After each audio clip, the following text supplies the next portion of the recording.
I, too, consider Henri Nouwen to be one of my favorite authors. This is my third or fourth reading of this book, as it was one of the texts used in my 2 years of spiritual direction training about a decade ago. Each reading produces more insights and stirrings, something I've experienced with all of Nouwen's works so far. What a gift he is to the body of Christ. One thing I've relearned is the importance of spiritual direction. I met with a wonderful spiritual director, a former Jesuit priest, for 5 years before he re-retired and moved to a different city. I learned so much from 80-something Jim, especially how to listen deeply and well to another, and to always remember Jesus. To be honest, I was reluctant to find another spiritual director immediately because I had such an overwhelmingly positive, life-changing experience. I also didn't have the emotional energy at the time to find someone else, with some of my fellow spiritual direction learning cohort relaying story after story of the difficulties of finding a spiritual director with whom they clicked.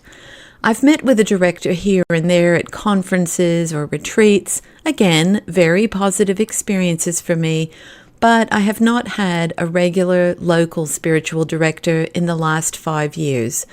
As a direct result of reading through this week's assigned portion in this slim treasure of a book, I was reminded of the importance and the gift of regular spiritual direction.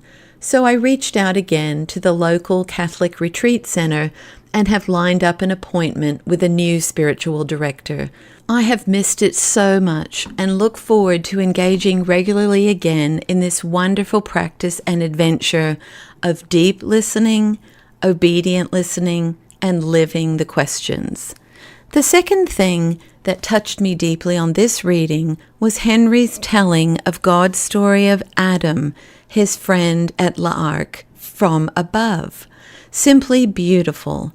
Henri wrote that Adam was simply present among people as a silent witness to my, God's love, and noted that Adam was a full human being, so fully human that he was chosen by God to become the instrument of his love. This is how I want to see and love others, and to grow more deeply in my awareness of and acting upon God's preferential option for the poor by doing what I see the Father doing, as Jesus did, in loving God and others with all of my heart, soul, mind, and strength.